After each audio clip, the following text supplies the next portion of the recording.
राधे राधे, जय श्री कृष्णा मेरे प्यारे भक्तों। आज की इस वीडियो में आप सुनेंगे सकट चौथ व्रत की कथा को। सकट चौथ यानी कि गणेश जी का व्रत। इस दिन महिलाएं अपनी संतान के लिए यह व्रत रखती हैं और पूरे दिन निर्जल रहकर व्रत करती हैं।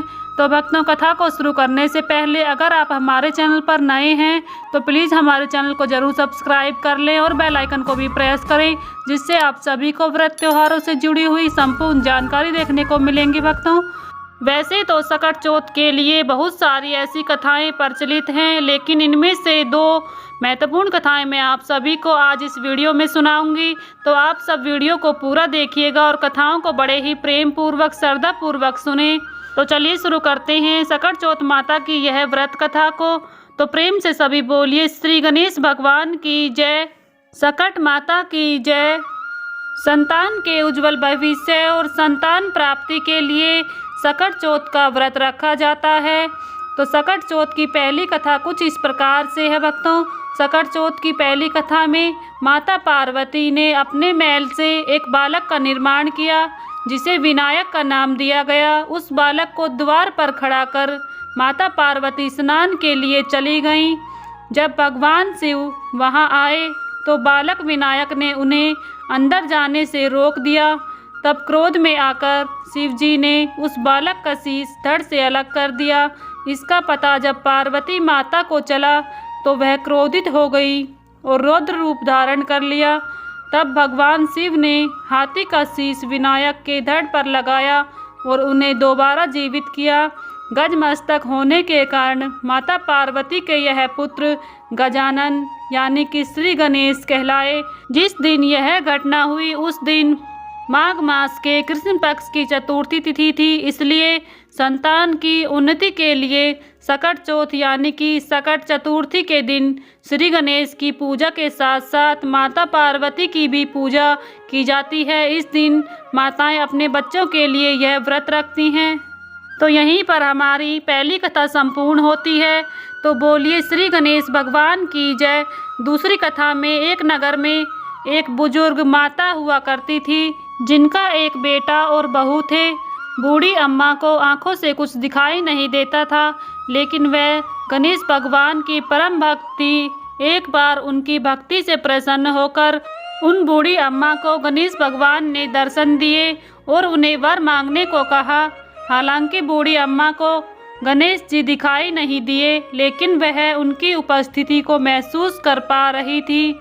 जब गणेश जी ने बूढ़ी अम्मा से वरदान मांगने को कहा, तब बूढ़ी अम्मा ने गणेश जी से वरदान में सिर्फ और सिर्फ उनकी भक्ति ही मांगी।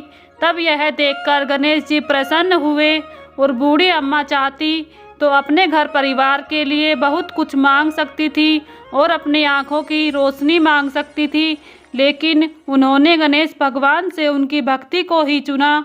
तब गणेश जी ने उन बूढ़ी अम्मा को संसार के सभी सुख प्रदान किए। साथ ही श्री गणेश जी ने उन बूढ़ी अम्मा को वरदान दिया कि उनका बेटा और बहू सदैव उनकी सेवा करते रहेंगे और उन्हें जल्दी ही पोते पोती का सुख भी प्रदान किया। इसी के बाद से माघ मास के कृष्ण पक्ष की चतुर्थी को सकट चौथ का व्रत रखा जाता है। सारे संकटों को दूर करने के लिए माघ मास की कृष्ण पक्ष की चतुर्थी तिथि को सकट चौथ का व्रत किया जाता है। यह व्रत महिलाएं अपनी संतान की दीर्घायु और सफलता के लिए करती हैं।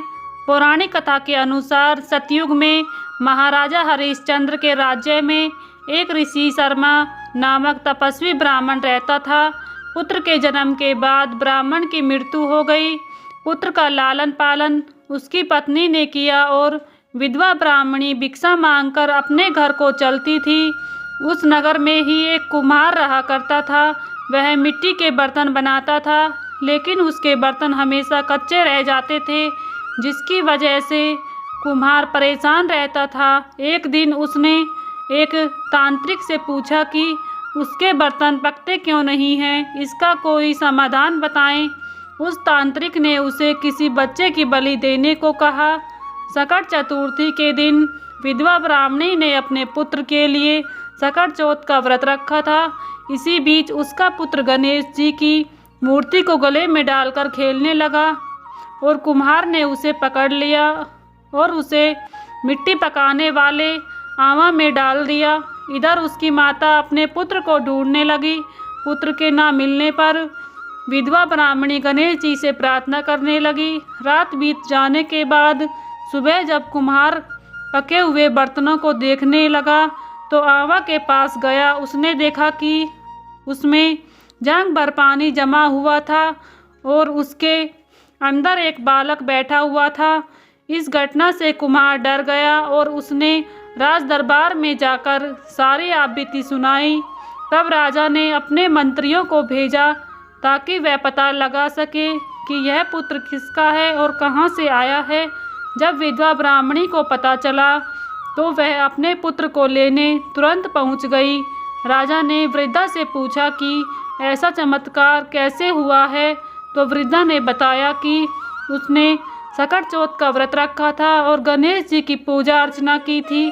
इस व्रत के प्रभाव से उसके पुत्र को पुनः जीवन दान मिला है।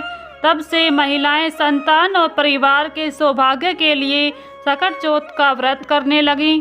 तो इस प्रकार से सकट चौथ की यह व्रत कथा संपन्न होती है। तो बोलिए श्री गणेश भगवान की जय।